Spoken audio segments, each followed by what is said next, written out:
So there's an argument that I keep seeing online in any kind of discourse when it comes to judging the quality of a story or a world building.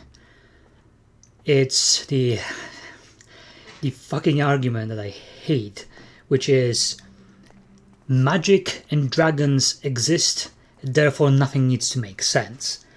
And this is some kind of copium that I always see people use whenever someone criticizes some piece of media, especially if that piece of media is absolutely shit, it's absolute garbage in terms of storytelling and world building. And I thought that this is some kind of argument that was already kind of removed from the equation of, maybe not equation, but the overall dialogue. Whenever it comes to discussing online media, but I keep seeing it everywhere, all the time. And what's funny, that of course I will in a moment go into why this doesn't make any fucking sense, and it's one of the stupidest arguments that you can make. It actually make you look like a fucking idiot if you use that argument. But I will go to it in a moment. First, I want to address the fact that isn't it very, very strange that people never use this kind of pseudo-arguments when people are saying something good about some kind of medium? Like, do you imagine someone making a video saying that Lord of the Rings is, it's such an amazing movie, and saying why it's amazing and giving its props for, for the story, how it blends together, how it, connects certain themes and all of that stuff.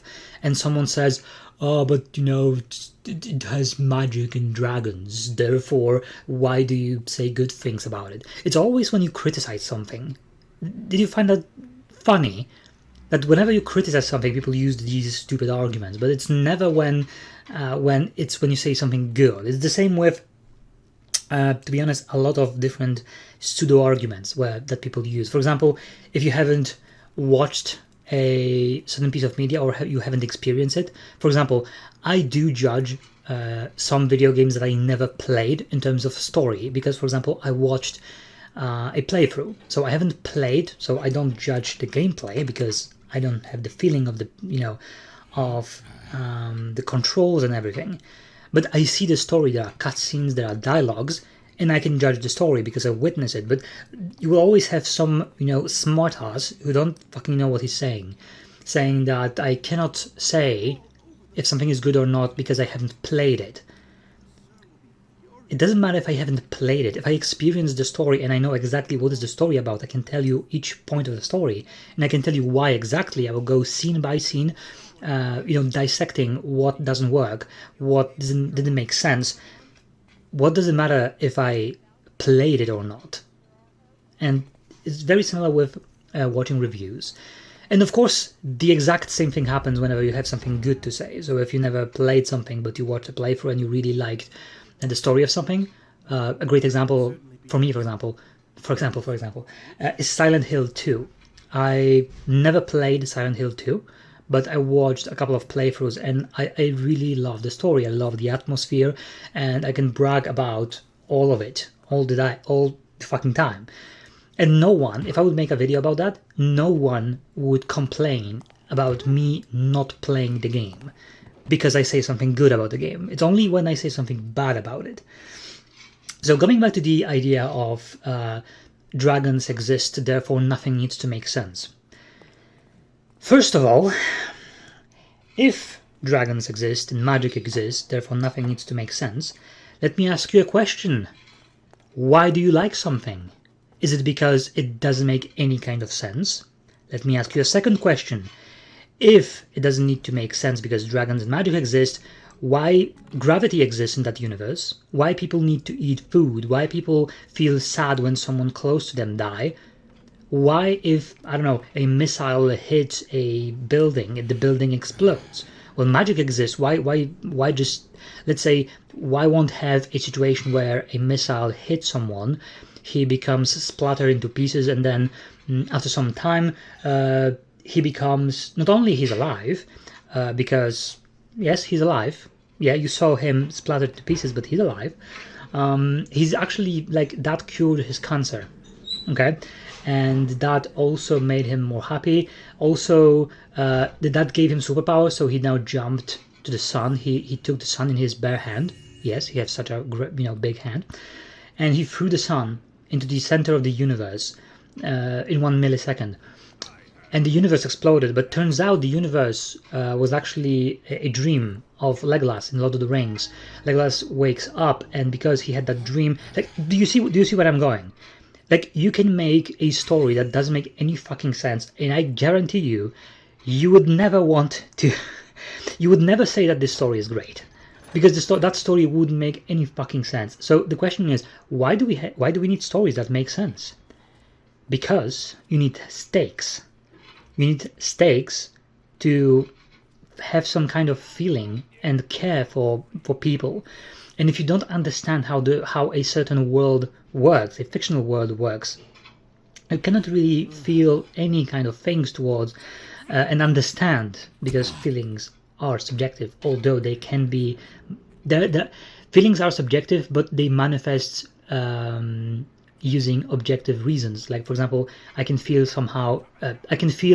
something towards something. It is subjective, yes, but there are objective reasons why I feel that feeling. So even feelings are not 100% subjective. Back to the topic. Nobody would like that kind of story. They would maybe, if the animations would be great, people would laugh at it, how it is funny, but you would not have anyone making videos on YouTube talking about the lore of that and talking about how amazing it is and how it changed their mind. Maybe there would be some kind of moron that think that this is a great artistic storytelling, and that person will try to find reason why it's amazing, but it's actually not. Also, universes need rules.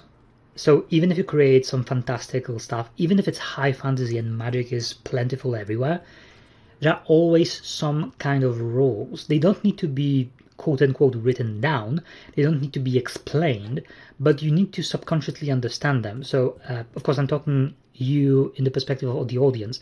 If you are a creator and you actually write down your story, you need to create rules for that story, even if you don't explain those rules. Actually, sometimes even better if you don't explain them, but you act as those rules exist. So, for example, if you will have people who care about the story, who care about what happened, and they are attentive enough, that's how true fans are born. Dark Souls is very often used whenever people discuss video games and stories, but it is a very good example, especially the first Dark Souls game. Because Dark Souls was such a game changer, and a lot of very stupid arguments go out of the window when you present Dark Souls in any discussion, because Dark Souls actually destroy a lot of stereotypes that people think are true, which are not. So, for example, saying that games cannot be hard, or games, or for example, video games that, when you fight constantly and, fights are cool and you know what I mean. In that very moment, by the way, this is completely unscripted. I'm just talking out of my my mind and just talking. So I cannot find more immediate examples. That's one example that I gave. But you can find more examples. And Dark Souls, I wanted to connect the Dark Souls to the discussion somehow. In Dark Souls, there's a lot of things that are hidden. There are a lot of things that are never fully explained, and you just need to connect the dots, right? That's yet another example of really good story. Like, Dark Souls have other problems, like, for example, telling stories through items. It's very non-digestive form of... It's a storytelling and world building, because, like, imagine you live in the universe of Dark Souls. You pick up a ring that makes you, jump higher, and suddenly you gain the knowledge of, Stephen, the Oathbreaker, who got out of prison 500 years ago, and he blessed some queen, and she created a bridge. Like, how would you gain that knowledge? Because you gain the knowledge about the universe collecting items, but is is the description of the item on the item, or is that knowledge about the item already possessed by our main character, right? That's one of the criticisms that I would have. It's not a big criticism, but it is a criticism anyway. But back to the subject. Dark Souls is one of those examples where you can actually have a story where you have a lot of rules. Dark Souls actually have a lot of rules, but they are never fully explained, and you need to connect the dots, and that is actually a pretty good storytelling because it makes you engaged. Marathon is a very good example. You can play throughout the entire Marathon game, the trilogy of Marathon games. I'm talking about the Bungie games, and not really understand what is happening. But if you actually read the terminals, if you go through all of its story, what is happening on the screen at any given time, like there are plenty of videos about theories about what is the actual story of Marathon. There are websites that go through all the terminals. People still debate till this day about what a certain terminal in that level means, and that is a really well made interconnected storytelling inside that universe. Actually, it's much better than Dark Souls in that regard, because those are actually terminals that exist in the universe, and if your character approaches that terminal and read it, it's actual data that is displayed on that terminal, right? So it makes sense in the world that you get that information. Yeah, so Space Wizard, the idea for that video came because for fuck's sake, I saw some posts on Twitter and on Facebook. I know I shouldn't go through those pages, but sometimes, you get in the spiral where people were saying that Acolyte was a good show, and if someone criticize something that's happening, it's because, it's about space wizards in space, so why do you care? But they never actually use that argument for, if someone likes something. Also, Star Wars have its own rules that get created. Disney decided to throw away the garbage, all of it almost, with the exception of the movies, create their own rules and then break their own rules.